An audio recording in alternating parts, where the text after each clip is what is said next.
esteemed members of our Maharashtra Ophthalmological Society, friends and family of our celebrated legend today in ophthalmology, Dr. Meena Bape ma'am. It is a great pleasure and honor for me as the chairperson of the scientific committee of our beloved MOS to embark on the sixth episode of our esteemed MOS Legend series. Today, we come together to recognize and celebrate the remarkable leader in the field of ophthalmology, Dr. Bape ma'am. Ma'am's journey is not just one of professional excellence, but also of unwavering dedication, hard work, and a pioneering spirit. As a former president of MOS and a leading figure in the eye specialty, especially in the Western Maharashtra, ma'am has left an indelible mark on our community at large. Her meticulous approach to work, combined with her principled vision, has not only advanced the field of ophthalmology, but also inspired countless individuals along the way. Ma'am's commitment to excellence serves as a guiding light for all of us, reminding us the importance of diligence and integrity in everything that we do. Moreover, Dr. Bape ma'am's role as the first woman ophthalmologist of Nasik is a testament to her trailblazing spirit and a determination to break barriers.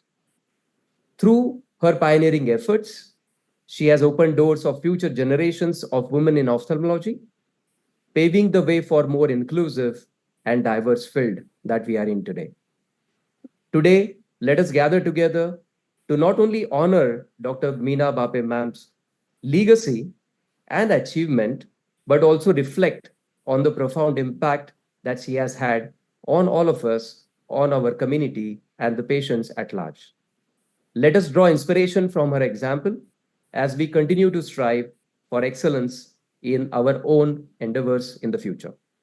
So, ma'am, on behalf of MOS, first I would like to show my gratitude for accepting our invite to be part of this MOS Legend series. We are truly looking forward to learn a lot from you today in this episode. So, before we go further, I would like to invite our president, Honorable Dr. Santosh Agarwal, sir, who himself is a leading practitioner in the city of Aurangabad, is alumnus of Shankara Netralaya, and practices anti-segment and retina in Marathwada. Sir has been guiding all of us in this year and has had a remarkable dynamic year because of his leadership. So over to you, Dr. Agarwal, sir, for your presidential address. Thank you. Thank you, Dr. Vardhaman. Respected Dr. Meena Bapai ma'am, my colleagues, guests, and my dear friends. Very good evening and warm welcome to you all. As you know, we have been organizing this MOS legendary masterclass during our tenure, that is 2023-24. The very aim is to know our own legends, their work-life balance, and learn from them the pearls of their success story and hard work.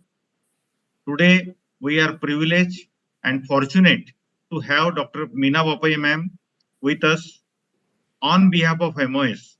I welcome you, ma'am, to this webinar. As you know, she has done extensive work in ophthalmology. I request you, ma'am, to please enlighten us, especially our young generation, by navigating through your life journey, your unique experiences, your ups and downs, your message for the new generation as well, your academic as well as non-academic virtues of your life. So thank you for being with us today. Thanks my MOS team, Entored, for all help in organizing this distinguished webinar. Now over to Vardhaman, please. Thank you very much, sir. So before we go further, I would like to now have a small introduction of our celebrated Dr. Meena Bape ma'am today. Dr. Meenakshi Manohar Bape madam was born on the 1st of October in 1946. She is the founder of the renowned Bape Hospital in Nasik. She did her MBBS from the prestigious BJ Medical College from Pune. Further on, continued to have her master's in surgery in ophthalmology, MS in ophthalmology from the prestigious BJMC again, and was awarded with the Sir Desai Prize for Outstanding Performance. Along with that, she also did her DOMS from the CPS in Mumbai, along with achieving a remarkable gold medal. She did two fellowships in She did two fellowships. One was in phacoemulsification at the prestigious LV Prasad Eye Institute, and a short-term fellowship in medical retina at the prestigious Shankara Netralaya in Chennai. Ma'am has been in practice and she established the Bapai Eye Hospital back in 1975. She is a trailblazing woman ophthalmologist who has paved the way for modern ophthalmology in the northern part of Maharashtra. Her special areas of interest are anterior segment, phacoemulsification, medical retina, which includes, of course, angiography, medical lasers for retinal conditions, and diabetic retinopathy. She's interested always in upgrading constantly her own self and also her working setup, and that has led to the Babai Eye Hospital's success. She has had several important positions throughout her career. Being even a resident herself, she was ex-vice president of the MARD and led the strike for resident doctors successfully back in 1973. And of course, most importantly, ma'am has been the former president of our own Maharashtra Ophthalmological Society, as we all know, is the largest state society of India. She has been ex-member of Maharashtra Medical Council, a ex-medical director of a renowned Tulsi Eye Hospital from 1991 to 2003. She has been also the ex-president of the Nasik Ophthalmic Society. Dr. Bape Madam has been conferred with variety of honors, including Outstanding Citizen Award from JC Nasik, BC Roy Award from the IMA Nasik, Dr. Vasantrao Gupte Award for Community Work from Arpan Blood Bank in Nasik, Adarsha Mahila Puraskar from the Government of Maharashtra, and Goda Puraskar in Nasik. Ma'am has also been balancing not only a very busy practice, but has have lot of attributes in life beyond ophthalmology, and one of them being in dramatics. She was awarded the prize for acting in the Raj Natyas competition and acted also in many IMA drama competitions. She's a close associate and has been a long time close associate of Dr. Jabbar Patel and Dr. Mohan Agashe, who have been her contemporaries right from the days of BJ Medical College from undergraduation. She also started Ladies Wing of IMA and has run it very successfully for her tenure. She has been ably supported by Dr. Manohar Bape ma'am, her husband, and she has three very successful and very well brought up children. Dr. Manish Bape, who himself is a veterinary retina surgeon and a great friend of mine. Dr. Monica Radke, she is a MDS maxillofacial surgeon currently practicing in San Diego, USA. And Mr. Mandar Bape, who is a computer engineer in San Francisco, USA. So, ma'am, we are truly looking forward to learn a lot from you today. And I would like to request ma'am to now deliver her presentation about my life's pearls of success. Over to you, ma'am. Okay. Thank you. Thank you, Vardhaman. It's a great pleasure to come and talk to my own body. That way, I'm in a habit of talking too much. But now, today, I really don't know what I'm supposed to tell you. What are the poles of my life? But I'll tell you how the ball started rolling. And most of the things, they just came in on my way and I grabbed the opportunities. So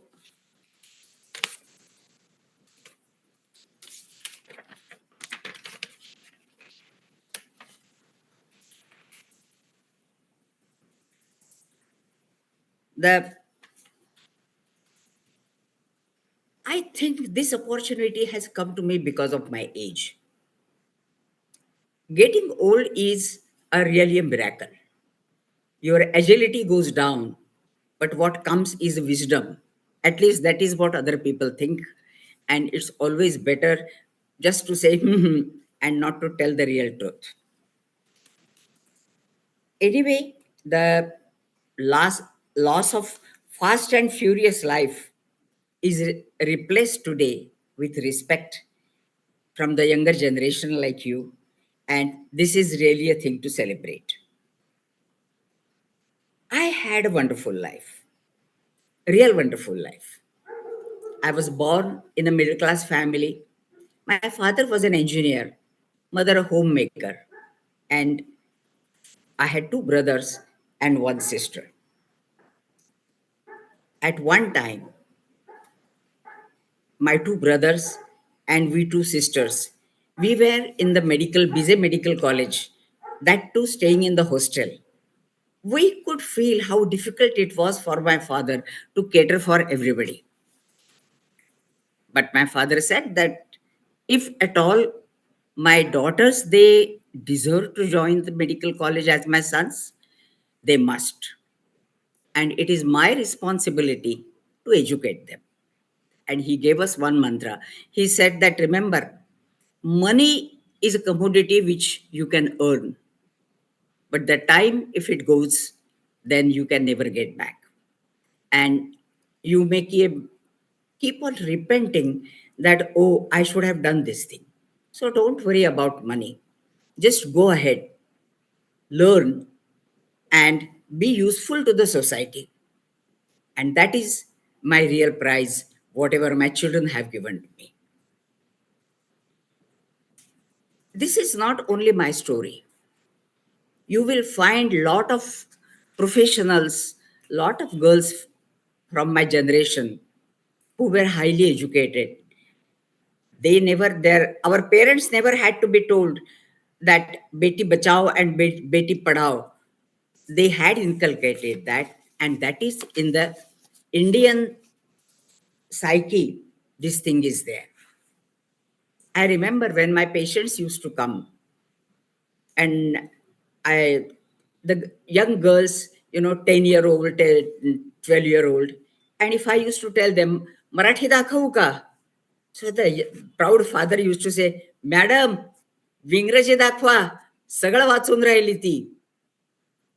So it's nothing to do with how educated your parents are. It's only how proud your father and your mother is about this thing.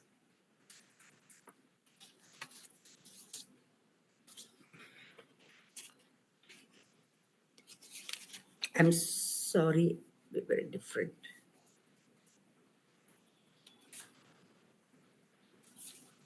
See, our times were different. Now, particularly in this dirty game of election, I feel it more. We really had, we were all born in our generation, we were all born in the post independent era. And our parents, our teachers, they had experienced the joy of being independent and what it was like under the British rule. So everybody, all the atmosphere was full of patriotism, Rashtra Prem. That was the one thing. And we were proudly used to sing when we used to go for Prabhat Feris in our school.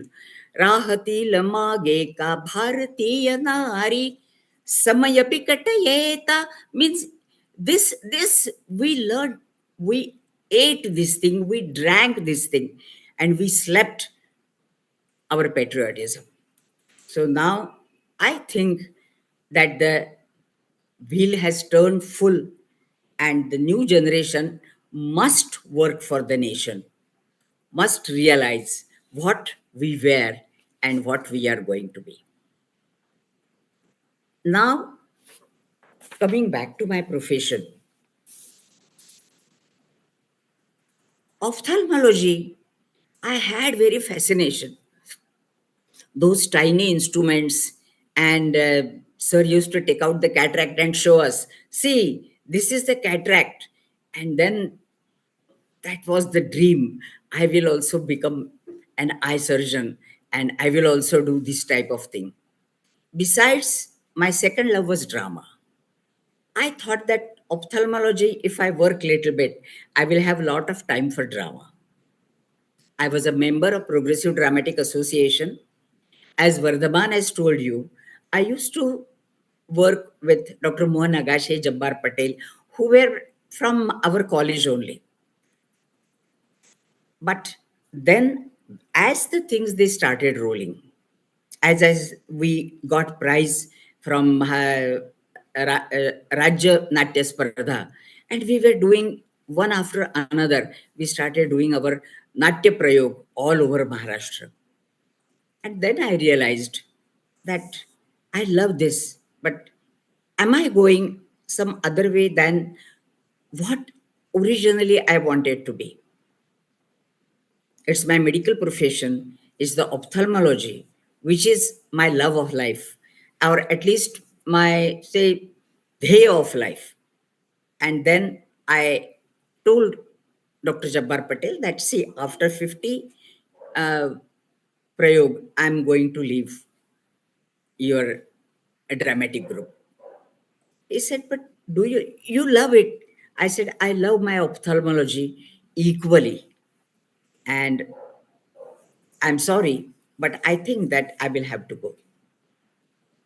This is what it was. And this particular drama thing has given me a lot of friends.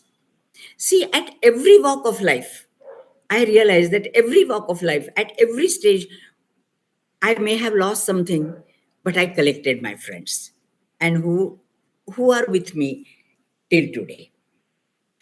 I joined Sassoon Hospital Ophthalmic Department. Our ophthalmic department was really low profile. Like ophthalmology itself, people were surprised when I said I'm going to join ophthalmology. They said, but why? You can get gynec, you can get surgery. So there is something wrong with this girl. We always thought that Meena was not very sensible. That was the overall impression of my friends. But anyway, I went to the department. We were having one torch, one lens box, and cataract set.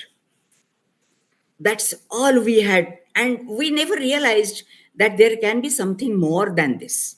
We were very contented. We used to examine the patients, we used to see their fundus. We had never heard of a slit lamp. We had never seen a slit lamp.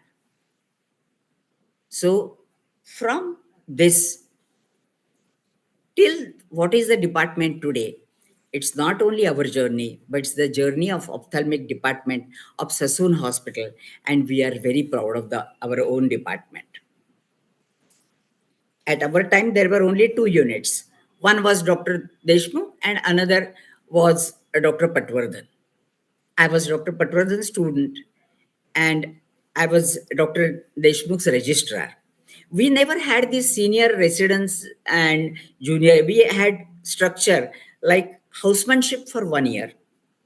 Actually, it was 2 terms of 6 months. And then some of us, we lucky ones, we used to get registrar's post for 2 years. And remaining people, they used to work in other departments like anesthesia, ENT, and they used to appear for ophthalmology. We were a good team. Dr. Atul Zoglekar, Dr. Hore, Dr. Hema Wagh, Dr. Chatufale. We really used to have fun. Both departments, there was never rivalry, there was never kitch kitch, nothing. We really had a great time. Residency probably was the best time of my life because we we were not having any responsibility. We were learning something, and our teachers were so proud of us. Dr. Patwardhan and Dr. Deshmukh, काय हो आमच्या मुली फार हुशार आहेत, काहीतरी काहीतरी करत असतात. So whatever little thing we did, so everywhere we were appreciated, we had that satisfaction, and we were carefree because no blot was going to come upon us if something goes wrong. Our teachers were there to take the blame if something goes wrong. Again here, as I said, we had a lot of friends who came. But when we were doing I was doing ophthalmology. Sassoon Hospital was only recognized for DOMS. There was no MS. And we were planning how to do, what to do. Should we go to Nagpur? Should we try in Mumbai somewhere? But as luck would have it, the university MS ophthalmology course was granted to Sassoon Hospital, and that clinched. I was only the second batch of going. Dr. Chitra Khare, she was from the first batch. Chitra Khare and my mentor, Dr. Asha Kelkar, they were from the first batch.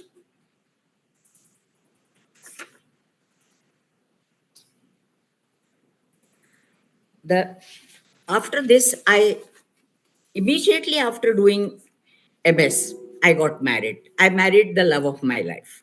So it's not so that this marriage was forced upon me or anything. We had similar background, both of us. So there was no time to waste on going somewhere and learning something new. We had to start the practice and we had to earn. Both of our parents, both of our fathers, I would say, they were engineers, we getting transferred every 2 to 3 years. So we never had one place which we can call Mazagaon. My cousin was in Nashik and he said that, why don't you come to Nashik? Nashik is a very nice city. That's how we saw a lot of places. We went to Indore, we went to Ujjain, we went to Kopargaon.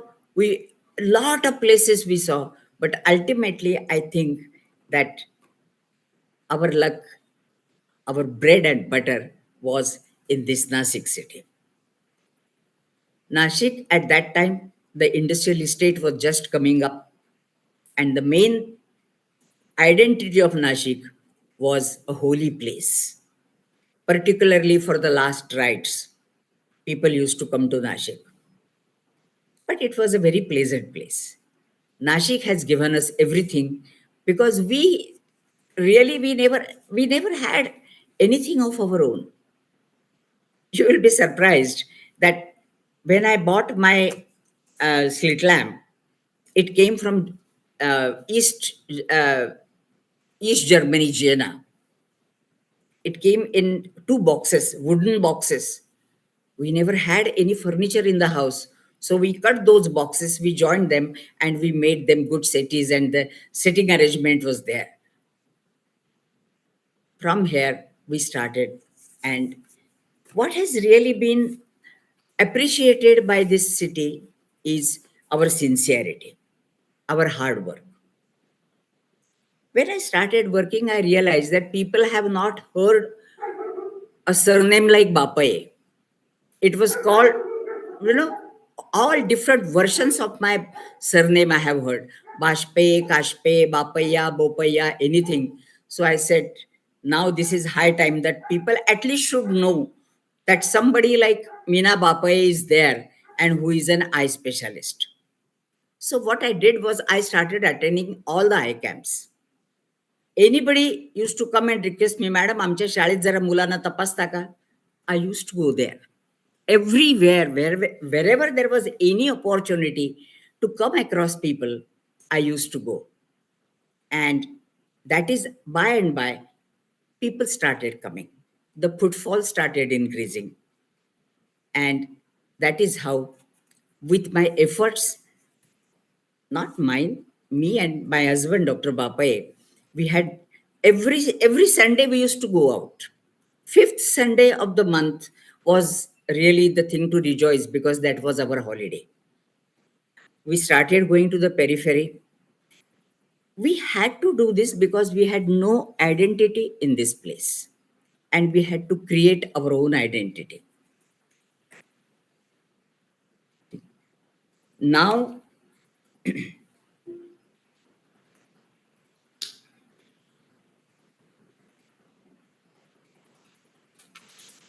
there were certain things. After started practicing, I realized that there are certain things we have never done in Sassoon Hospital. We were never taught in Sassoon Hospital. Dr. Chitra Khare had gone to Dr. Paranspe and she had learned DCR surgery. We watched her, she taught us how to do it. And then we realized, Arey, Dr. Paranspe, he is Khan ahe sagalyachi.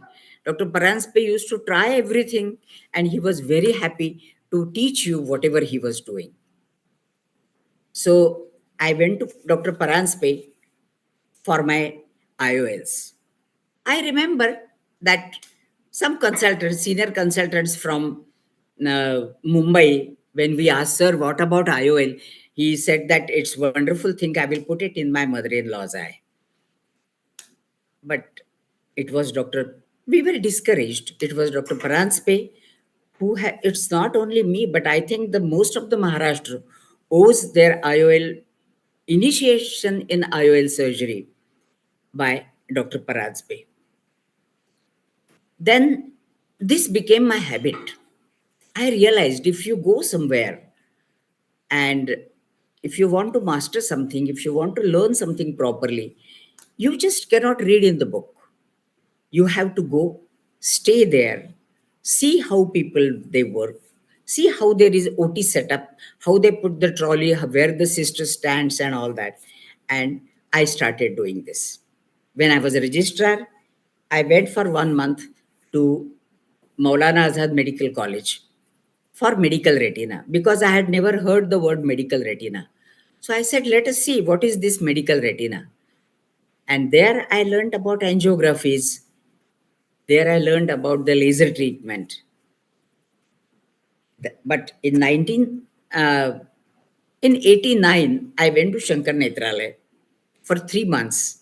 I worked under Dr. Chandran Abraham, and that is where I really knew what medical retina is. And that is something I could do, I realized. Maybe retinal surgery, it was not my piece of cake, but medical retina, I could definitely do. I I got my argon laser. I told Dr. Chandran that, sir, I really cannot afford to buy a fundus camera at this stage. He said, then don't buy laser also, you will save a lot of money. Unless you do angiographies, you are not going to do lasers on anybody. So I got my fundus camera. That time, banks were not giving loans. You'll be surprised. We were just running from Nashik to Mumbai to ICICI Bank, this bank, that bank. Please give us 2 lakhs. It was just meager sum of 2 lakhs. And ultimately, we had to borrow from my brother-in-law and my father-in-law some money. And we got our fundus camera. See how the things have changed. Now we all get calls, practically 4 to 5 calls every day, requiring whether you need any loan. Another thing I'll tell you, when we decided to build the hospital, we went to LIC for loan. So the person in charge, he told us, how much do you want? We said, we need 4 lakhs. Both of us, we are consultants. He said, don't paint a very rosy picture of your practice. We know it's impossible for you to return the money. We have got a lot of good doctors and nobody has borrowed up till now 4 lakhs from us. So I don't think that LIC will be interested in giving loan to you. Things change, life goes on. Something happens, somebody comes, God blesses you, and you get the things done. But these are the things which always remain in your mind. Sometimes you feel bad, but sometimes you laugh because, as I said, we have come really again full full circle, I would say. I went to LVPI at the age of 50 to learn FACO. My patients, they forced me to do FACO. You know, 2-3 patients they came to me तुम्ही ते फॅको करता का तुम्ही ते घडीचं lens घालता का when I said no, before I said anything, they would get up and go away. So I said that I must learn this. If at all I want to retain my practice, I must do that.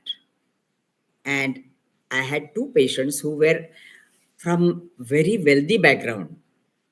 And they told me, ki, Madam, you go, you learn, and you operate upon us. We want you to get operated.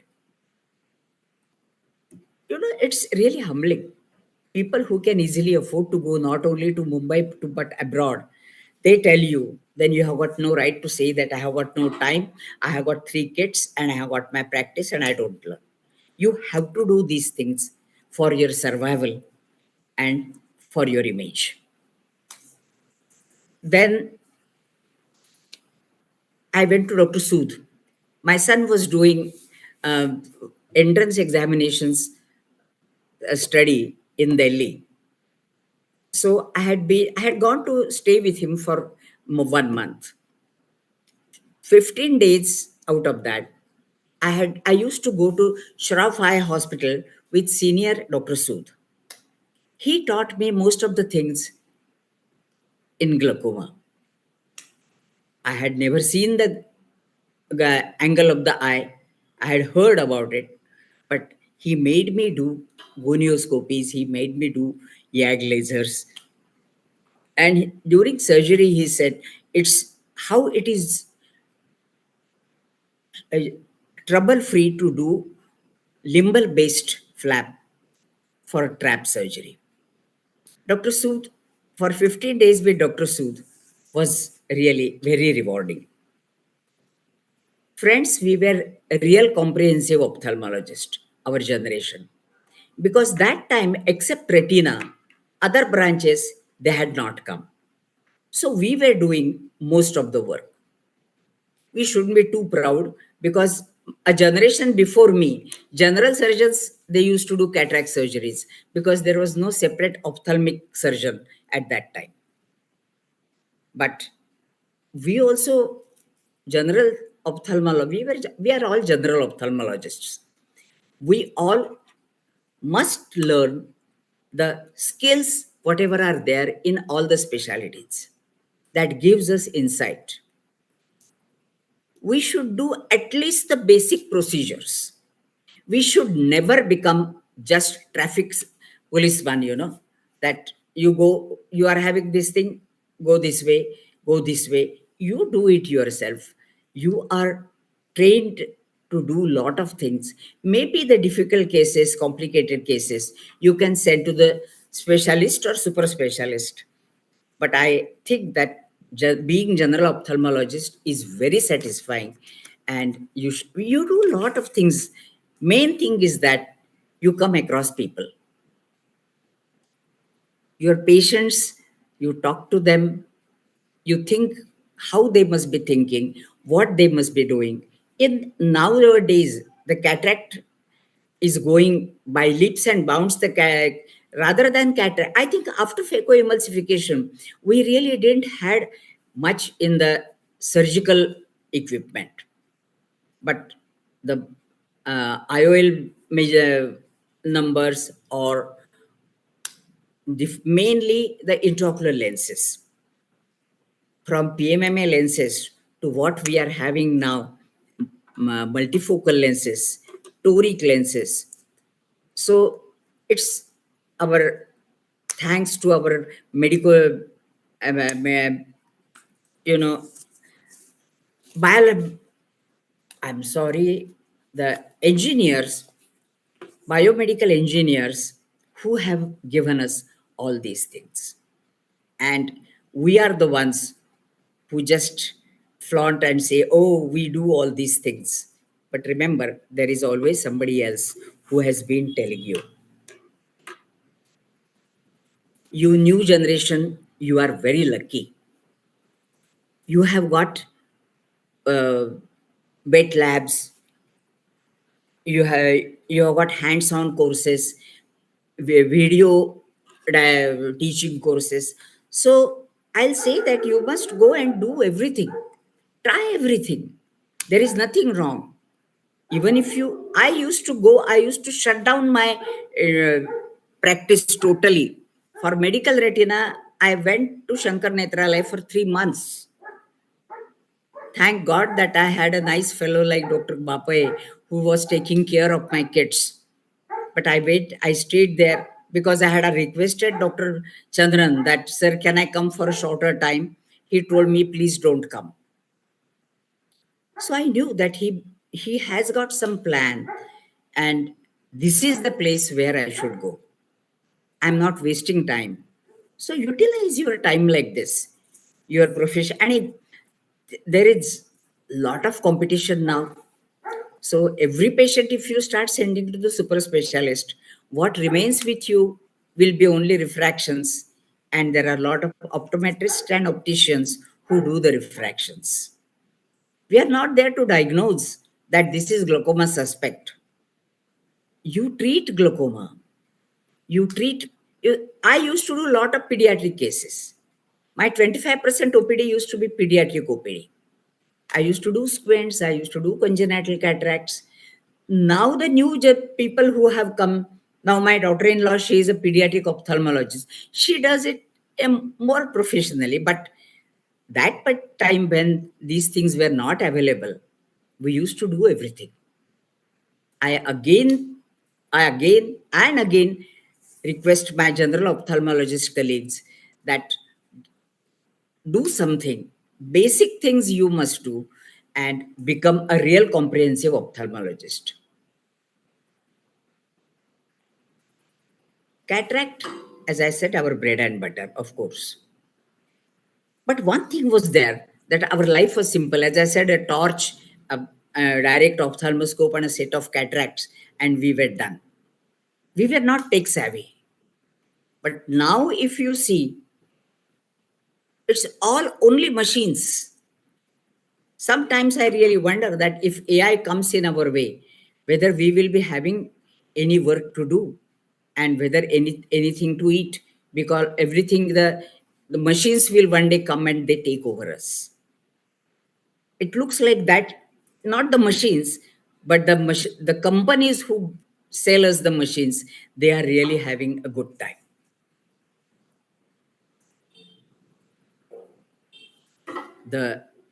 It's very scary that how much we are going to buy.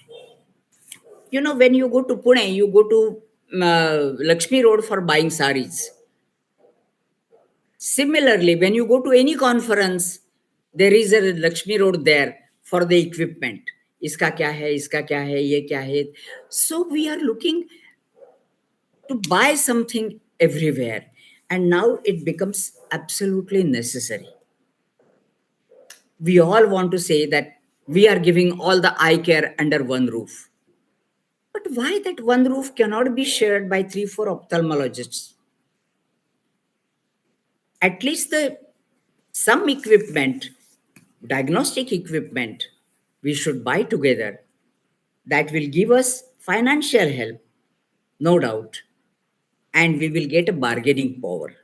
If 4, 5, 10 ophthalmologists are coming together and they are telling, in a city like Kolhapur, maybe there will be 2, 3 groups who will buy all these different things, not each and every person. We should learn this game of, Sahakari Samstha. It's like let us become Amul, when where lakhs of people can come together. The uneducated people have learned the lesson. Why we should not learn the lesson?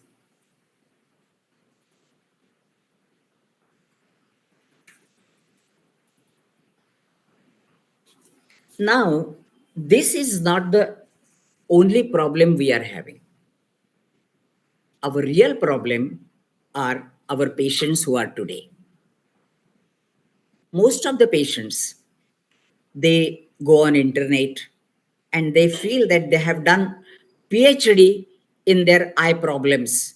Only thing is that they come here to test our knowledge. Whatever do you do, they are never satisfied, because whatever is shown to them on, on our flyers, on computers, they just feel that you get operated and everything is chaka-chak like what vision they had at the age of 20 or 25. People don't realize that body is aging. It's not only the eye, it's not only cataract. And whatever you want to tell them, they would say, no, it's not given on Google. Whatever you say, that you keep your Google outside, they are not going to do that. So they are never fully satisfied They are never happy. Every little thing in the our outpatient. One day, our receptionist was showing her colleague there. See, this is my daughter. She's looking so good. This fellow, patient who was sitting there, he sent 1 star to Google. Their receptionists, they talk to each other. They are human. They are working all 8 hours there. But this is a dangerous thing we should all realize. Our practice depends upon this, because the person who comes to us and who is tech savvy, he will go through how many stars this hospital is having, what they are doing, what qualifications are there, what others say. So we have to do all this. We are in a very, I would say, we are in shit that with this Google thing. And at the drop of hat, these people will rush to the consumer protection, consumer court. Consumer Protection Act has made them consumers, but it has not made our profession as a business. Even our Supreme Court says that lawyer is a business, so they cannot be under this Consumer Protection Act. Supreme Court says this, but doctors are not just businessmen. Then why, there is no point in putting our heads and hitting our heads that why then we are having this Consumer Protection Act against us. So you have to have a good indemnity, you have to have a good lawyer, and which the when they go to the consumer court, the judge is also very kind, and he says that, doctor, your reputation is at stake. So what I'll do, that I will convince this patient to have an outside court settlement in my presence. So you have to have enough fund. So you realize that when you are practicing, you are not earning only for yourself, not only for your family. You are working for indemnity insurance, you are working for instrument makers, you are working for their AMCs, CMCs, lawyers, and their settlements, and what lastly remains will come to our kids. Now, the new thing, not so new, but comparatively, as I feel, the new thing is the insurance. I was so happy with the insurance first, that it's good. At the most, उनके packages कम होंगे, लेकिन I was under an impression you do the surgery, you do the bill according to whatever they are telling, and you will get the money. But if you have sent a bill of 20,000, whatever comes back to us is something like 12,500, 13,000, and remaining things you really never come to know, because whatever they have written, however you talk to them, however you send them, nobody answers. When I first got my insurance, practically 20 years ago, there were hardly 5% cases who had insurance policies. Now the health insurance has come in a big way, and there are only 5% people who are not having a health insurance. So we all have to deal with this. Not only that, now 100% insurance has come. You need, similarly, you never know, 100% Ayushman Bharat also may come to you. You might be forced to do with the government, whatever they are providing peanuts to us for that. Under the name that this is the Jana Seva by the government. It's doctor never comes anywhere. If you read anything about the camps, they will always say that this minister had come, that minister had come. Only Dr. Lahane is the one who really is the torchbearer. When he is there, his name has to be there. His name comes. He is our representative. So we tell them that we are actually like Dr. Lahane, what he's doing, we are also doing. I really don't know where this medical profession is progressing. I remember first 25 years of my practice. It was really very good. Not that each and every patient would come and just pour praise on you, but it was clean. If my fee is 25 rupees, if they say give you 10 rupees, you know you are having 10 rupees. If somebody says that, Madam, I'll bring it tomorrow, 50% people at least used to come and give whatever they owe us. But now it's all, I feel, goes, actually, it goes to cheating. And we are the ones who are, it is said that Ajaputra Bali Dadyat. We are Ajaputra. Ajaputra means a goat. Nobody sacrifices a tiger. No. But everybody sacrifices a goat. Hindus and Muslims and everybody, they are the same. So we are the goats and who can be easily sacrificed. We have to find a solution of our own for this problem. As I said that we should make our body very strong. We should choose our leaders who really know what is going on in these. We are having good people like Dr. Frederick and Dr. Hari Krishnan. Like we should have a body who really can put pressure on these insurance companies, and even they put pressure on government to be considerate to us. If there are government, say Ayushman Bharat is there, any government program is there. What we should demand is, we will come to your hospital, civil hospital, you provide us all the equipment, we will work free. You give us once a month, once in 2 months, according to the number. But that they won't do, because they have to buy and they have to maintain the equipment. Whatever equipment is already bought, that is also sadat salit in civil hospitals. You know, there were YAG lasers, wonderful YAG lasers, which the boxes were never opened. So they would take this risk, because if something like this happens, people will not vote, they will just throw stones on them. So doctors are there to take the stone pelting. My 25 years of my practice, I really remember,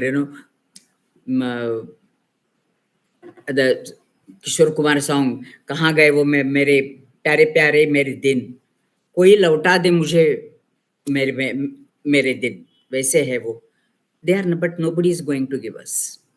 Next 25 years, as I said, that everybody comes with insurance policy. They all want cashless. They don't want to pay anything, but they want the best treatment. If you put their lens, the insurance company is not going to pay us, and the lens company is going to take away their money. What remains is, we have to think. My friends, I again and again tell you, don't fight between each other. Don't envy each other. Join hands. I had seen some movie. In them, there were very tiny fish. When they see a big fish coming, the school of fish, it all comes together and they make a show that they are a big fish. Something like this has to be done by us to scare these insurance companies and these people. I think that this is the unpleasant thing has gone too far. Now let us come to the pleasant things whatever ophthalmology has given me. The most satisfaction was me becoming the president of MOS. This leadership kida was always in my brain, maybe when in my school also. And then, as uh, Vardhaman has said, I was in MARD. I was the voice of MARD in 1973. I was vice president, but our president knew best Malayalam and he never knew Marathi. And most of the ministers, they used to speak in Marathi. I was the vice president, so I was the spokesman for MARD. We had 40 plus day strike and we made the strike quite successful. So MARD, that particular time, even the class 4 servants of Sassoon Hospital, they used to know me and they used to say, Madam na bagitla ka Indian, that time we used to have Indian news in when you go to movies. Indian news मध्ये madam असतात मिनिस्टरांच्या बरोबर. What minister said and what I said was not important. That image I had created. I had fun. I really enjoyed those days. In MOS, I was there for a very long time. Twice I was zonal member. Then in some way, this way, that way, I was there. Then I decided that after becoming a secretary, I decided now that I have come all the way till secretary, why not president? But except Dr. Mrs. Murthy, there was no lady president. So I decided that, yes, this is my goal, that I will become the president. Most of the people, they knew me. They knew how Bhankudala I am. So probably I am the best person to get that post wherever the association has to go and fight. Dr. Mrs. Bapai will be there to do the job. Lot of people, they knew me in Pune and Mumbai, but there were small places where I had just known the names. What I decided was I would see all the members. That was the most satisfying and enjoyable part of that election. In the car, me, Dr. Mrs. Vidya Patil, and Dr. Shashikan Gaikwad, my close friends, we went for 10 days in, in Maharashtra tour. In most of the small places we went, from Sangli, Kolhapur, then Vayi to Marathwada area, to Vidarbha area, everywhere we went. And I met a lot of people. Whether they voted for me or not, that is not the thing. But I met them. And they could see what was Dr. Mrs. Bapai. The election was in Jalna. Dr. Sudaina Malik and me, two strong ladies of MOS, were against each other. Winning the election was, somebody was going to win. But me and Sunaina, this election thing, it never came in our way of our relations. We were matured enough even at that time that this is not the thing that we should worth fighting with each other. I went around, I met all the bodies during that year, but I think that MOS president really hasn't got teeth to bite. We are not having any powers. We just go say hello, but we can't take any action. I feel that every vice president or president elect should be given some work, and that work should be carried by that person in the presidential year and immediate past president year. So 3 years is a good period that we should be planning what we'd want, what is in the interest of this association, and how these things can be done. So, but still, everything said and done, it was nice to go and lamp, uh, diya jalao, get the flowers, get introduced, and all these things. So this was real fun.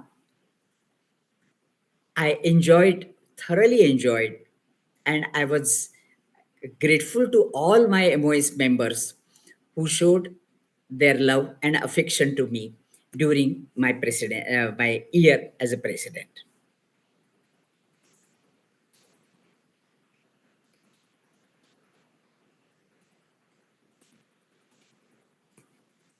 With all these things, where is my family?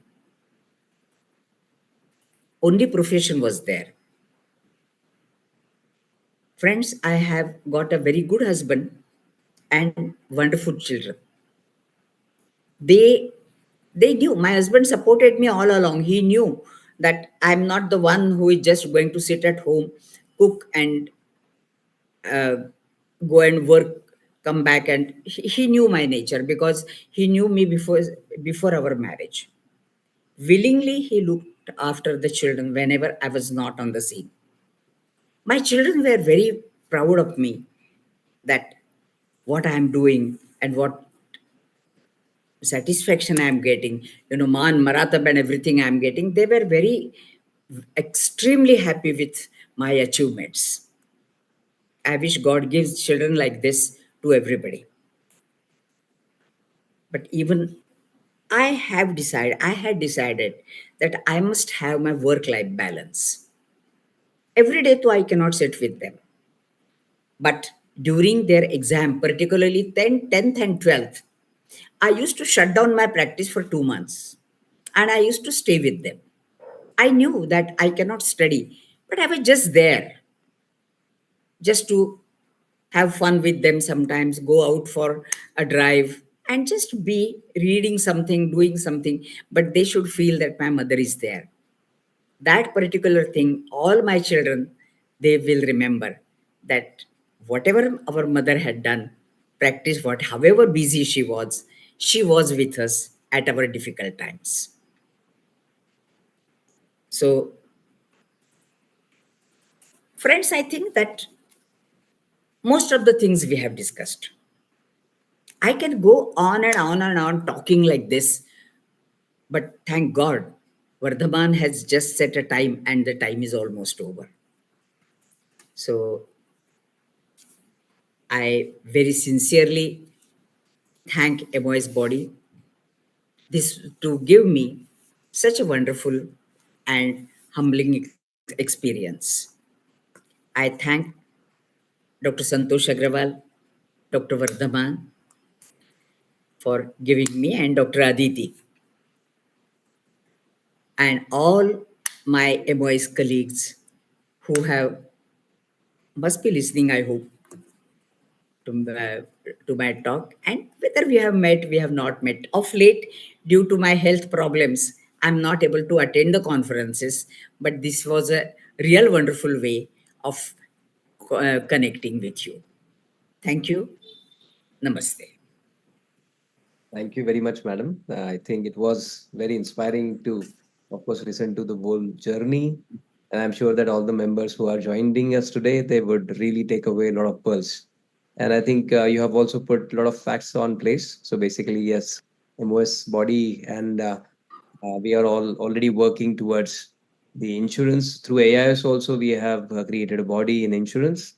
Now, me being a member of the scientific committee of AIS, also, I'm fortunately being part of both the bodies, AIS and MOS, and Yes. insurance has been at the forefront of our discussions. And what you have highlighted about group practices and their need in current times is absolutely, I think, very well mentioned. I'm sure that this is the current need of the day, that Yes. everybody should come together and possibly contribute together so that everybody is a winner. It is a win-win situation, as you said. So, ma'am, before we go further, there are a few questions that our team would like to Yeah. also ask you. So, so as you have told us that you had like one sister and two brothers, and you come from a family of an engineer father, homemaker mother. So, how did all of you decide to go into medicine? Like, was it by default because you scored high marks, or everybody No, thought? you will be surprised that my father was the one who was responsible. He was a government servant. And his career he had started in Jamkhandi Sansthan. He was the state engineer that time. And his life, he used to work honestly. When he came after independence, when he came to Maharashtra, maybe the same thing was there in all the states. When he came to the government service, he found that it's very difficult for him to work here. If you work honestly, then you cannot sleep at night. And if you want to sleep at night, then you cannot work in the office. Something like this. So he told us that you become doctors. He never had the idea that we'll all become super consultants. He said, you become doctors anywhere you go. You go even on the Dongravar jari jaun baslat. You can just give some few tablets and some mixtures and you will earn for your life and there will be nobody to blame you for good work you are doing. So it came like this. So father was the main, let's say, Yes. inspiration. Yes. He guided all the siblings together to go into medicine. It's wonderful to Yeah. have all four being in medicine of that Yes. generation. Like really wonderful. So, and basically, when you like went into BJ Medical College, like any memories from that time when you were having, yeah, your undergraduation, especially. Yeah. During my undergraduation, one thing is that everybody used to ask, whenever I used to go, I'm Puranik. Related to the Puranik family, how many are remaining? So I used to enjoy, that my family is people, my two brothers, two cousins, my sister, and me. We were all in BJ Medical College. So we were known as a Puranik family. Another thing is that I was ladies representative in our, uh, you know, what do we say? Uh, Elected committee of the college, the Mars elections are community. there. Yeah. Yeah. So, Mm. and that was the centenary year of Sassoon Hospital. Right. So I was there to felicitate Murarji Desai. I was there to hand over the bouquet to the President of India. And so this particular opportunity is not there to anybody else. But I got this because I managed to get elected on the centenary year. It just happened to be. Great, ma'am. Ma'am, one of your friend wants to say a few things about you. Who is your classmate from the college days? All right, so we will just go Yes. to that 1 second.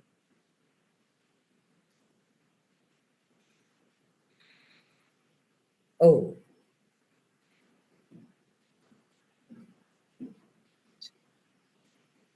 Yes. So now we will listen to one of very close friend of ma'am. yes. माझी आणि मीनाची मैत्री गेली 60 वर्षापासून आहे.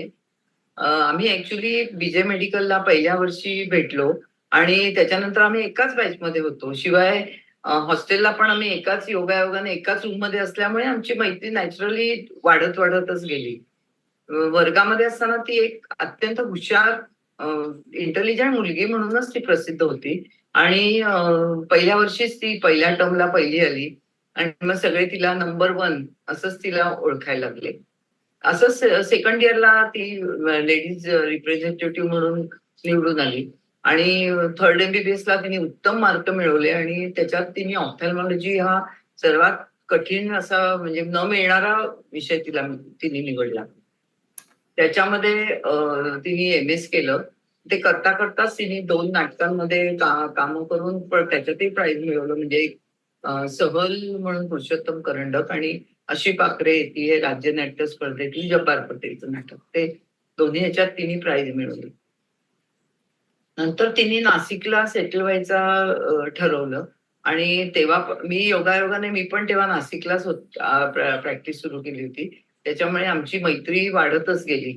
मी स्वतः तिचा प्रवास पाहिलाय की शून्यातून तिने कसं नावारूपाला आणलं. बापय बापय बाई हे नाव तिने कसं तिचं प्रसिद्ध झालं. की ती छोटस तिचं क्लिनिक होतं वकीलवाडीमध्ये आणि त्याच्यानंतर तिने बापय हॉस्पिटल हे मोठं हॉस्पिटल नावारूपाला आणलं आणि त्याच्यामध्ये तिची नाशिकला डोळ्यांचे डॉक्टर म्हणजे बापयबाई असं ते समीकरण होऊन गेलं होतं. तिचं एक वैशिष्ट्य म्हणजे तिने कायम स्वतःला अपडेटेड ठेवलं. कायम तिने कुठलंही नवीन इन्स्ट्रुमेंट असो किंवा कुठलंही नवीन टेक्निक असो ते कायम बापे हॉस्पिटलमध्ये पहिल्यांदा यायचं हे मी बघितलंय स्वतः. किती पण कुठलाही पेशंट असो, कुठल्याही थरातला पेशंट असो, माझे सर्व नातेवाईक, माझी फॅमिली, मित्रमैत्रिणी हे सगळ्यांच्या डोळ्यातून तिचा हात गेलेला आहे. अशी ही अत्यंत कर्तृत्ववान माता, एक उत्तम सहचारिणी आणि प्रेमळ, हळवी, तेवढीच हळवी अशी मैत्रीण मला लाभली. हे खरोखर मला मला खूप मी देवाचे त्याच्याबद्दल आभार मानते. आणि अशा माझ्या मैत्रिणीला उत्तम प्रकृती लाभो आणि आमची मैत्री अशीच द्विगुणित हो अशी देवाजवळ प्रार्थना. Yes, ma'am. Yes. I was Puranik and she was Potnis, so we were always together. Yes. So I think she has also told that you have not mentioned before that you were a topper right from the first year in the college. Yes, and about your stint in basically drama. So were you doing drama also in your school times, or it was only in MBBS Yes. that you started to? No, I used to do drama in my school days also. Okay. And when I was in SP college, For that 11th. 11th, not 11th, that time we had 11th matric and pre-degree and inter. All right. Even that time I had acted. The reading the script drama Natya Vachan, I was into that. And I had Dr. Mohan Agashe was my friend from my SP days. Even before we joined the medical college, we were Okay. together. Oh, so okay, even during that time we were together and Yes, we were acting yes. together also. Uh-huh. Oh, that is great to know because sir also wanted to say something to you, ma'am. So now let us listen to what sir wants to say. Hi. Dr. Meena Bape and me, Mohan Agashi, have been friends for 60 years, pre-medical times. And ever since then, she has influenced me. She is not only bright and intelligent, she is brilliant. I know that because anything she undertakes, she supersedes in that. Finally, she chose to be ophthalmologist. But before, when we were studying together in medical college, she acted in a play with me, Ashipa Kareti, which won all the awards in state competition. And from the beginning, she was committed to do only 25 shows. And she stuck to that. In spite of the fact that the shows were going full, everybody pleaded her to continue. She was doing such a fine job of it. And I'm sure if she would have continued in theater, she would have excelled as much in theater as she has excelled in ophthalmology. Or not only ophthalmology, but any other profession she might have chosen. But more important than that is, she's so mature, understanding, and empathic. That is rare and fortunate to have such a friend for such a long time. I wish her all the best. Great. So, ma'am, what would you like to say to Dr. Agashe, sir? He has spoken so nicely about you.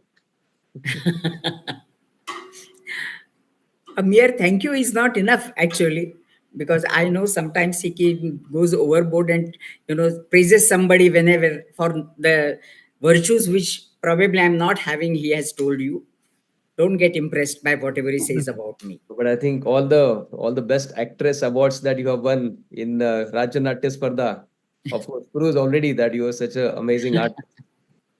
So I think we missed a great actress also at the same time, although it is ophthalmology's gain. So we are very happy to have you here in ophthalmology, ma'am. And ma'am, so in the beginning, because of course you were new to the city of Nasik, as you said that it was very difficult to get loans. Being a woman in medicine, being a woman in ophthalmology, was there any particular difficulty that you thought that you faced? Compared to, of course, the family balance is more difficult when it comes to being a woman in medicine. But apart from them, from the society at large, from the colleagues. Uh, Not really in the beginning. I never faced, you know, the being a woman. That came later on. That came because, in spite of being a woman, I was quite aggressive in the practice.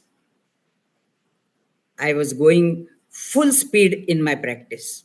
So probably that is something which not just ophthalmologists, so many people, they just don't like. I have seen our society, they don't like, some people, they don't like women to win. We should be always the underdogs. We should be doing something and then say, oh, it was so nice of you. Will you please do, sir? If I say this is my right and give me, they don't like. So in the beginning, no, my patients were, and I always loved my patients. They used to come from rural area in the beginning. They used to appreciate, "हे काय बैलही रागीट आहे हा, जरा जपून पण काय operation झालंय." म्हणजे that was their way of Expression. appreciating me. And I really loved all the crowd, the rural crowd. Of course, the urban people are, even if they want to say something, I think we are always, we won't go out of the way and say certain things, even if you mean it. Yes. Yeah, urban people are always more guarded. I Yeah, think, that especially. is, that comes probably with the society and education, but the raw sentiments of the rural people, they were really very nice. Over this journey of 40, 50 years of practice, have you seen, ma'am, that this is changing? Like the way, as you said, that the way society or the colleagues always look at women to be, let us say, not a leading practitioner or not being very aggressive, but as the time went by in later years, do you feel that it is now more acceptable in in No, a in the later years, probably people accepted and they just gave way. But in between few years, I would say that after 20 years to 30, 35 years of my practice, I I would say faced it or anything, but I definitely went through this period that I could get little hurt with whatever comments they came on my way. But I think never in your career were you denied an opportunity to learn because you No, were an ophthalmologist. no, Because as I no. said, you could go to the best places, you could learn Yes, from all of them, yes, being in absolutely. Shankar Nitralaya, which are very Yes, open-minded institutions. So those yes, have really changed. And of course, as we see in current generation, of course, things have changed a lot. But of course, in this 50 years of your very long, illustrious career, you have seen the society being like going, changing slowly. This has been yes. the journey for the society. Ma'am, and how difficult it was because having three kids, of course, and being again a very, very busy practice. How was your day like? Like, for example, when you were like very, very busy in practice, having three kids at home, which you have to balance, how your day looked like that time? The credit goes to my residence, and my consulting was on the ground floor. There Okay. was a back door, and we used to stay on the first floor. The place was very small, but it was very convenient. So whenever I used to just hear my kids are fighting or somebody's crying, I used to just go do whatever is necessary and used to come back. And if at all I had to spend more time, feeding my baby and all that, then I used to put drops and used to tell people that please close your eyes for 5 minutes and we will see you later on. So my residence, which was just on the first floor, it helped me. And my kids were really very, and if at all there was real fight and or anything, I used to bring one kid and make them sit as a punishment in front of me during my consulting. That is how probably I think Manish has picked up that he has to do ophthalmology, because he observed me a lot of times. So he was the most naughty one then. All right, ma'am. So one of your children and your son would like to say a few things to you. 1 second. Yes. Hi, everyone. My name is Mandar Bapai. I'm Dr. Meena Bapai's youngest son, and I'm making this video on behalf of all of us three kids. As I was thinking about what to say in this video, there were many thoughts flowing through my mind. And as I reminisced on these, one thing became clear to me, that some people are just made differently. Common folks like me will look at them in awe and wonder how they manage to achieve so much in life. And I is definitely one such individual, someone who was cast from a very different mold. All three of us kids, we have had the front row seats to learn so many things from I, just by observing her, be it about how to be a great parent, how to have incredible work ethic, how to really care for people, or how to deal with tough situations, and many, many things. But speaking of that last one, speaking about the tough situations, I is one of the strongest and the highest willpower individuals that I have ever come across. As some of you know, Ai Baba moved to Nashik, a relatively new city for them at the time, in the 70s, and established their medical practice literally from ground up. During this time, Baba went to the UK for a year for higher studies, and I was managing three of us kids, and we were very young at the time. We were 1-year-old, 3-year-old, and a 7-year-old. She was doing this all by herself, while at the same time working full time, trying to grow her practice, and also overseeing the construction of our hospital. And as if this was not tough enough, I gave her a major scare at the time by showing some early signs of polio. Being a parent myself now, I can't even imagine what she must have gone through seeing her kid deal with this, while she was also battling on so many other fronts. As you know, like, she is one of the most hardworking individual that you will ever come across. She has worked tirelessly for 12, 15-hour days for years, decades together. But one thing that has always come first for I has always been her family and her kids. Be it our exam preps, be it the extracurricular competitions, or just for moral support, because we needed our mom to be around. No matter the day and time, whether it's in Nashik, somewhere else in India, or even overseas, she would drop everything and show up to be with us at the drop of a hat. She has been an incredible, incredible mom for all of us. Thank you, Ai, for being such a wonderful person that you are, and for inspiring so many of us throughout your journey. We love you. Yeah. Yeah. So, and what of course comes across is, as you said, is that whenever they required you, you shut everything down and you are with them, like that block time was blocked for them. So it Yes. must be a very tough decision also, because being a very successful practitioner, to stop your practice for 2 months at a stretch, it's a very tough call. So how did you But manage those places? Yeah. one thing I'll tell you, that patients were most understanding. I used to tell them, माझ्या मुलाची परीक्षा आहे 12वीची, मी काय आता येणार नाहीये. बरं madam काय हरकत नाही, तुम्ही कधी येणार? My daughter was very bad. She was very sick. And she used to get very high fever. And she was hardly 1.5-year-old. So I just used to tell the patients, go outside. See, my child is very sick and I'm going to attend her. I don't know when I will be coming back. I'm very sorry. If you want, we will return your fees, or you can come on any other day. And you would be surprised that if I came back after 1 hour, 1.5 hour, all the people will be sitting there, or they would go have tea and come and sit there. And everybody would ask me, बाळाला बरं आहे ना by? Nobody said, किती वेळ झाला, we are waiting. So my patients were most understanding. I always say that my hospital is my fourth child. My hospital with its patients, They have not just given me money, they have not just given me recognition, they have given me understanding and affection. Absolutely, ma'am. I think balancing this act is a very tough call, especially for a mother.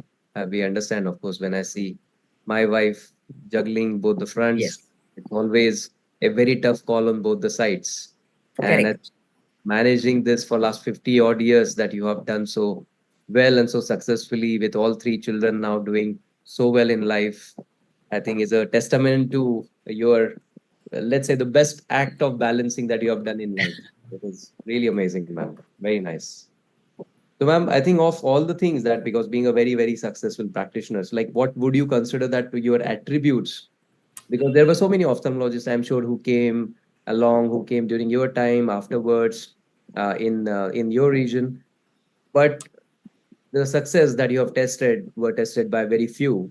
So, what did you think that were the attributes that you had that probably were exclusive and that made you this into a, such a successful practitioner? One thing is me being a woman. When people realized that I'm not short for anything, I'm working for 16, 18 hours per day,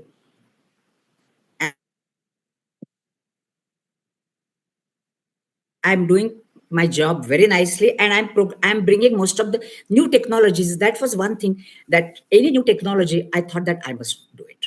As I said, that as a general ophthalmologist, I never said that I'll do the refractions and cataracts. Glaucoma, yes. Squint, yes. Go somewhere. Angiographies, yes. Lasers, yes. So people always felt, ki, ha, हे नवीन आहे ना, हे नक्की बाईकडे असेल. And that is something that people appreciated me. They appreciated whatever I do. And being a woman in that way helped me. Because if a male is doing 16 hours, 18 hours, people say, okay, त्यांना काय घरी सगळं बायको करते. But here they knew that I was stealing my somebody else's time for them, or I had to work hard again going. This was appreciated by the society. I think this is particularly because you also know the Ahmednagar people. Rather than metros, our societies are different in small places, and then they appreciate these life skills also. Very true. They're more human in nature They are more compared to human. metro, where I Yeah. think, as you said, like if you're not available even for 2 hours, they will go somewhere else in the Yeah. metros. But here they stick to you. There is more loyalty, and of course, as you said, being a hardworking woman has been your great attribute, and people and the society respected it. And of course, the second one was being updated yourself. So that is a Yes. skill that each and every youngster should definitely inculcate. Any special memory of a patient story that has had a deep impact on you, like in your this 50 years of journey? A single patient story that probably had the maximum impact on you, most memorable. Yeah. There was a Mahant from ashram. You know, in Panchoti, there are all these ashrams when people come and stay there during the Kumbh Mela. This Mahant was having cataracts in both eyes, totally blind. He had, at one time, he was a terror, and now he couldn't see anything. So people used to steal his keys and go and open the cupboards, steal money, swear his dry fruits, everything. He went to civil hospital because he couldn't afford. But they said that no, you are having cough and you are having very bad chest, so we are not going to do it. I operated upon him for cataract. That time we used to take sutures, 6-0 silk sutures. So I operated his both eyes. He did. And then I told him, you are not to go anywhere. Your sutures are still there till we remove the sutures. And 8 days after this, already you are a very sick person. Of course, he agreed. And then he just went to Jagannath Puri because he had that honor of sitting on Jagannath Rath. Jagannath. So he that probably in those Mahanta people, this is a big thing. And then he said that I went and I told Lord Jagannath that मेरे बापे भाई को बहुत लंबी उम्र दो, उसके बच्चे बहुत पढ़े, वो बहुत पैसा मिले और बहुत लोगों का ऑपरेशन करे. Then Dr. Bapai said, Are you never said anything about what her husband should get. You only said about madam and her kids. Another thing I remember, one patient, once a lady came with a child and she asked me, Madam, do you remember me? Then I said, Oh, Hitar Bhagirthi. She was staying in Ozar. She came to me first because her son had white reflex in the eye. Other people they had not in the family, they had not seen, but she was very attentive. And she brought the kids. She brought the kid. The kid had retinoblastoma. I advised them that we should enucleate the eye, and for the other eye, you go to Shankar Netralaya. Nobody believed her. काय डोळ्याला कधी cancer असतो का, इतक्या लहान मुलांना असतो का? Unfortunately, that baby died. Second child she brought after about a year. And she realized that this child is also having a white reflex. See how the mother is very attentive. She is also having this white reflex. They went to Mumbai. Somehow, nothing happened. That child passed away.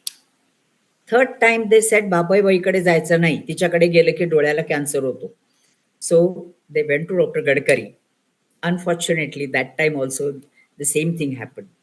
Then I told her, her husband was very bad. Father-in-law was very affectionate. So I told him, why don't you go and do genetic counseling? If you go, you will get all these things. There is a genetics in the Nashik itself. So after that, I lost them for total there was no follow-up. I forgot about her. And then she comes after 3 years. की madam तुम्ही सांगितलं तसं मी केलं सगळं आणि या मुलाचे डोळे एकदम काळे आहेत, काही पांढरे नाही आहेत. It's the mother's, actually, because otherwise her husband would have just नेहमीप्रमाणे बायकोला सोडून दिले, तिच्या मुलांना कॅन्सर होतो. But the father-in-law and this lady, I still remember all the kids because whenever I used to see the child, I used to get tense. What she must be feeling, what she must be going through. But that is one case I really remember. Ma'am, you have always paid forward also, like you have tried to also inspire other ophthalmologists and also women ophthalmologists. So one of them actually wanted to say a few words to you, ma'am.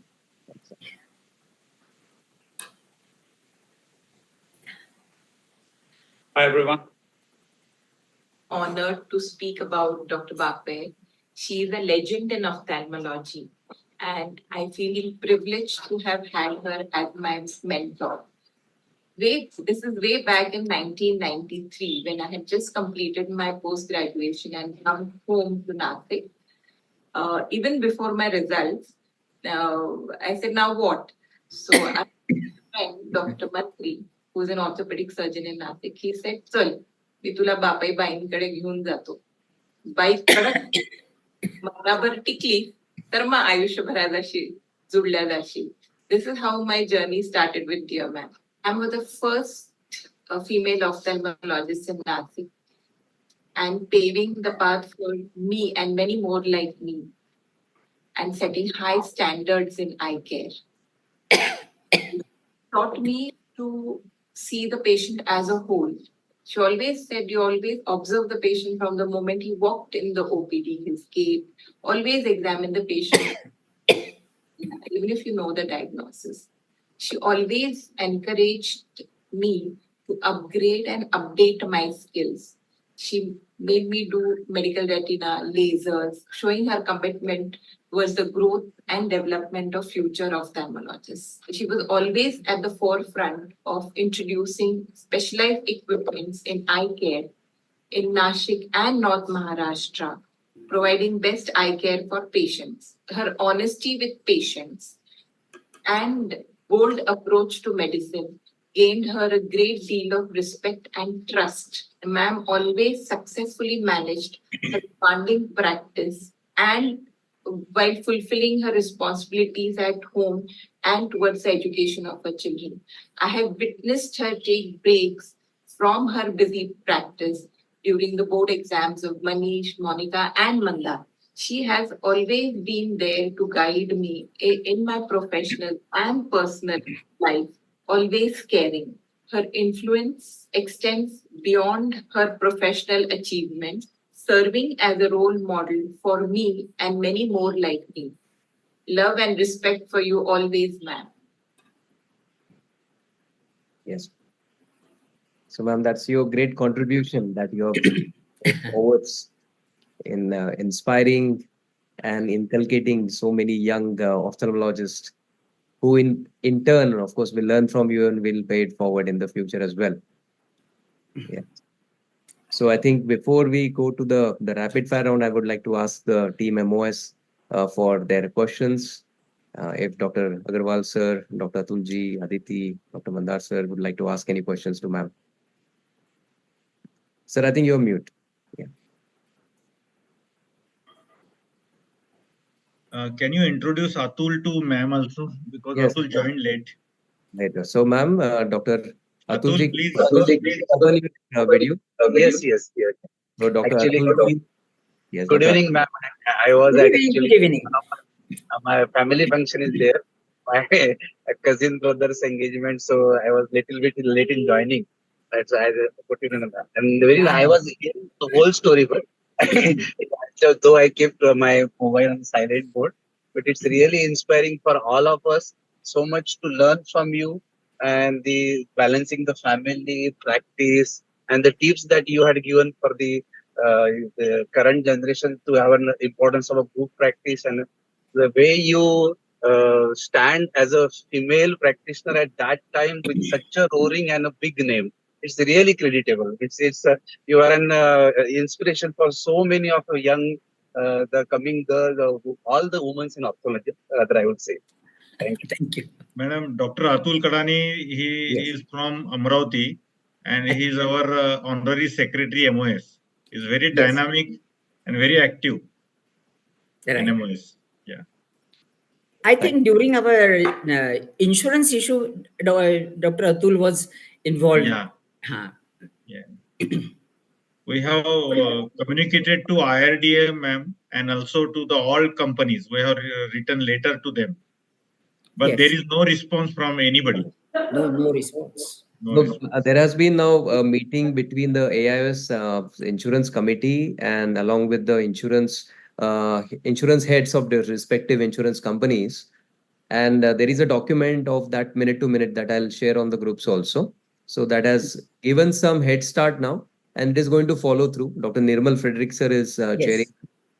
So I think as the progress occurs, we will keep sharing that also. They have to be answerable to something, or at least we should get the idea how much we are going to get. True, ma'am. Absolutely. What do they Actually, do ma'am, when they tell the patients or the document goes for the full amount, and yeah. after, so the patient is happy, and while paying they would reduce 8,000, Amount, 10,000, yeah. something like this. This happened to so many people, I think. This is cheating. This is Cheating, cheating. yeah, definitely cheating. Yeah, we should sit together actually with them and then find out the solution.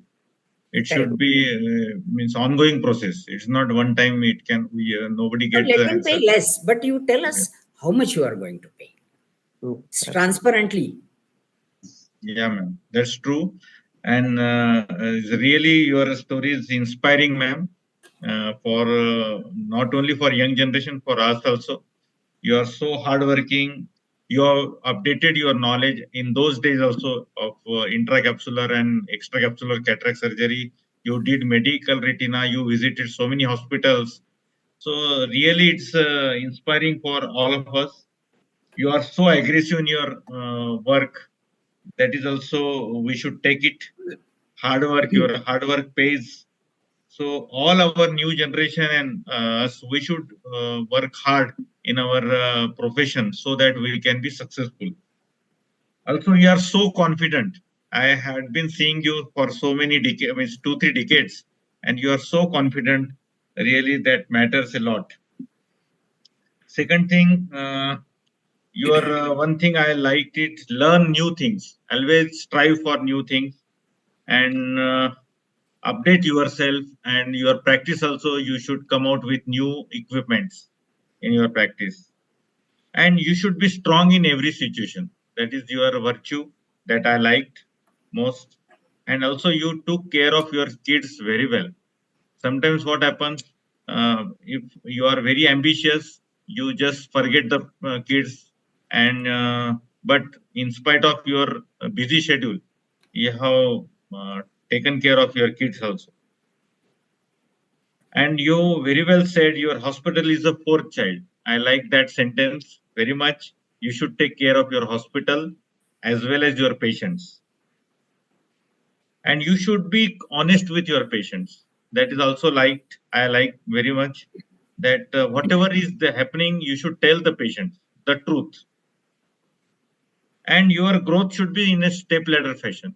One equipment at a time you can buy, then uh, do the things properly, then again go for the next one. And main thing is sacrifice. Sometimes you have sacrificed your drama because you choose your profession as ophthalmologist. So many times you have to sacrifice certain things for your main goal. So that I also like it very much. So these are the things I wrote down, that these things should be in our new generation. They should grab these virtues from Madam. Thank you, ma'am, for being with us today.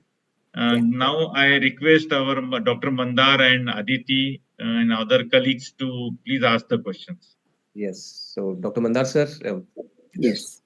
Yeah, respected madam and dear seniors and friends, it's actually a privilege to listen to somebody like you, listen to your life journey. A lot has been already been said about your virtues, and all of them are very, very true. But I think one thing which stood out for me was your leadership. And I think that quality is something, and particularly being a woman in a male dominated society, it's not easy. You said this in so many words that it was not easy for you to fight this sort of resistance.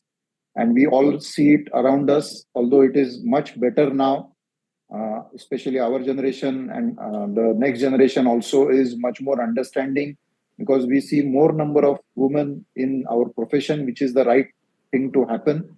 But what you have shown through your experiences is, I think, extremely valuable. And I think that is one thing which has stood out for me, your leadership. And another thing is your sincerity in everything that you do. And I think that is one quality which all of us should keep in mind, whether it is our profession or personal life.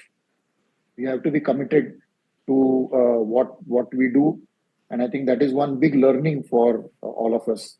And I must also compliment your husband, Dr. Manor Bapai sir, because it is a teamwork. Raising a family is a teamwork. And I think I say this without any hesitation that you are extremely lucky to have a person like him as your husband to support you, to support your work, and also help you in your family.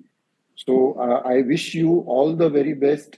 I wish you the best of health for coming years.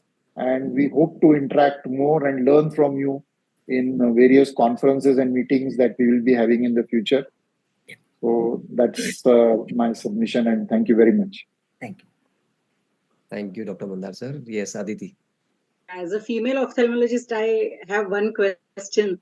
Even though we kind of try to balance our personal as well as professional life, being so busy in your practice, being a leader even in ophthalmological associations, like you explained that you used to give a lot of time to your kids when they actually needed.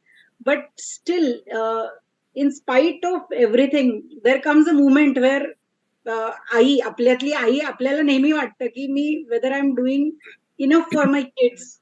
So how did you manage that guilt or that feeling, or if it was not there anytime, how did you manage not to go into that mode? So Every working woman goes into that mode. Still, there are certain times that I feel that, oh, that time I didn't go, that was not correct. Even after all these years, I feel it. That is bound to be there. We are made like that. We are mothers, and mothers will always try to do. But that doesn't mean that your motherhood should just take away your other interests and your professional responsibilities. That's okay. That happens. That you just cannot manage everything. आपण फक्त चित्रातच अष्टभुजा आणि दशभुजा असतो. प्रत्यक्षात आपल्याला 2च हात असतात. त्याच्यामुळे हे होणारच. आपल्याला नाही पूर्वीसारखं जर होम मेकर व्हायचं असलं, तर ते काही आपल्याला जमणार नाही आता. We are brought up in a different way. And another thing ki just call ayahs and give the children to them, that also is not so. In on both the sides we are bound to feel guilty. It's not only the kids, even in the practice sometimes you feel that, oh, I just sat with my kids and this has happened. But Aditi that is has life. Aditi has 2 kids, ma'am. That's why she's asking that question. She's But facing the same problem. Yeah. every she's doing a every working wonderful job as a mother's mother. I know that for sure. So Yeah. she's really being a great mother also at the same time. So she's balancing it well. ती खूपदा webinar करता करता मुलं येऊन लटकतात तिला. मुली येऊन लटकतात. Great. So, ma'am, we'll go to the last very short phase Yes. of the rapid fire. Okay, so now you have to give answer in just 1 second. Okay, very simple. Yes. Okay, first, coffee or tea? Tea. Okay. Green tea. Green tea. Okay. Which is your most favorite movie? Abhiman. The favorite destination for vacation ever, like of all the places that you've been in your life? My favorite destination is my Mahir. I used to go and stay with my brother when my parents were there. So my Mahir, it's Karad, that is my most favorite for, because Great. Full of memory. yeah, So, most memorable day in your life in as a professional. as a professional. Memorable. The most memorable day. When Dr. Badrinath told me that these Chandranis are, they just want to, Chandras, they want to have a hospital, and I don't see any other person but you who will honestly take care of their project, whatever they are having. And I have told them it's only Meena or nobody else. I think that these things coming from Dr. Badrinath was great for me. Amazing, great. The most memorable day in your personal life. Most memorable day. It's very difficult because I'm having 3 kids, so everybody is having. three memorable moments. No, it's okay.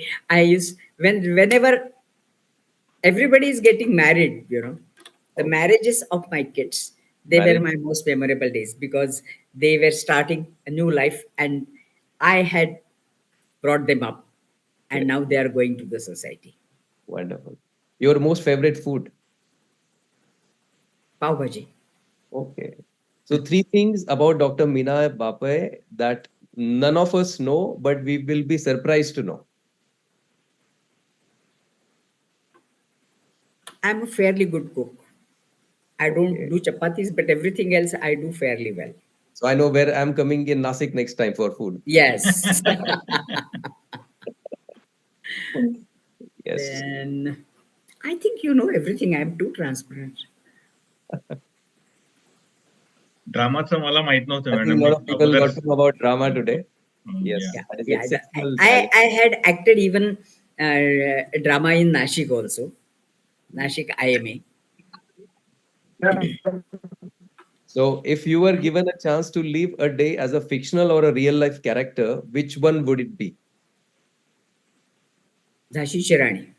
Okay, great. It suits your Great. personality, ma'am. Great. Yeah. So, three most important ingredients for success, according to you. Only three. 3. Hmm. That's sincerity and commitment and perseverance of whatever you are doing. Difficult. To keep on perceiving is the difficult. Yes. Three most important ingredients of parenting. The most, Three most important ingredients of parenting. The most important three. yeah. When they are young, one thing is that you look after their food and how they are Time. doing health. Second thing is that you try to find out what are their interests. And another thing is that you should make them confident and powerful to enter the world when they go there alone. So, one person who has had the greatest impact on your life. It was again Dr. Badrinath. And the last question is, if you were given an opportunity to go back all over again and choose to become an ophthalmologist or an actress, what would you choose now? Ophthalmology. Okay, great. Yeah. All right. Great, ma'am. Super. So, One thing, just I like to Vardhaman, 1 minute. yes, Actually, yes, Dr. I am Abdul. also I am also a stage artist, ma'am, and I used to do a drama every year in IMA since last 15 years. All we Hello. Hello, Dr. Adulji, you are mute. good. You know. Uh, Even we have a Virat Nigale London line multi-stage, Okay. Moruchi Maushi, then Correct. Sangeet Vastraharan, and all these stage dramas. Amravati IME people knows for me for my drama. I stopped since 2016 because it becomes too much hectic. We used to practice in the night hours, 10 to 1 or 2 o'clock still practice, then again morning. Initial days of practice, I can manage that. But Yes. Yes. afterwards, it's very much becoming difficult. Correct. yeah, yeah. He's Good. a Good. very good singer Somebody also. having same interest. Dr. Adulji is also a very good singer. No. Oh. No, you had sung, no? Yes. All right, great. So I think probably now with the final words from our president, Dr. Agarwal sir, and final words also from Dr. Bape ma'am, then we'll go to the vote of thanks. Madam, we are really fortunate and privileged to have you today. It was our wish to be interviewed you and to know your virtues, because we met in the conferences only. We never knew your life journey, how you come out in the practice and how you prospered yourself and how you get all those things. So it's really very commendable. You have done so much work in ophthalmology, and not only in ophthalmology, but in your personal life, in your social life, and everywhere. So we are really thankful to you, grateful to you for giving such nice information, and definitely it will be useful to our new generation and all of us to how to go into the practice and how to live a life, a successful life and gratifying life. So thankful to you, ma'am. From MOS side, on behalf of MOS, I am really very grateful to you. Thank you. Thank you, sir. And the final words from ma'am. Yeah. It was really very humbling, as I said before, that all of you listened to me. I knew that I was fumbling in between and all that, but you were very kind enough to encourage me, to praise me for whatever I have said. And my whole MOS has been actually my what I would say, my family. Family is beyond that, it's a professional family. People, they appreciate what you are doing. There are some people who may not appreciate. Some people might be jealous for some time, but ultimately everybody comes together and we all go ahead. So I am a part of such body. I'm very proud of that, and I thank you all again for this opportunity. Ma'am, I take this opportunity to request you and I invite you to Solapur conference. Yes. You Okay. please come to the Yes. conferences so that we can meet each other and learn from each other. Definitely. Yeah. Definitely. Thank you, ma'am. So Aditi, I think you can please give the vote of thanks. So on behalf of Team MOS, I would sincerely like to thank Dr. Bapaye Madam for the inspirational talk. You are really, truly a legend. Being a woman ophthalmologist, I think, I guess I could relate to many more things and heard the untold things also. So your journey will be truly a guiding light, not only for current, but even for the future generations, for male as well as female ophthalmologists, I would say. Your multifaceted personality ranging from a person who has excelled in drama to successful ophthalmologist to a loving and caring mother and a family person is really inspiring. And maybe for female ophthalmologists who are trying to struggle to balance everything, it is really an inspiration and kind of a reassurance that yes, all these things Yes. can be managed Managed. Yes. well, and you can become Dr. Meena Bapaye if at all you try to. That is the biggest compliment I'm having today. So, I think your life journey actually highlighted the importance of very core qualities like dedication, hardworking, and perseverance of the thing which you really want to do. So, thank you once again for the enlightening interaction. It was truly inspirational. We would also like to thank Dr. Chitnis, Dr. Agashe sir, Mr. Mandar Bapaye for sharing their experiences, which made us aware of so many new things which we didn't know about you. Thank you, Team Entod and Mr. Rahul for the technical support. Yeah, Dr. Vardhaman and Agarwal sir, everybody, we are a team, but still, I would like to thank Vardhaman for making the interaction so lively and really nice.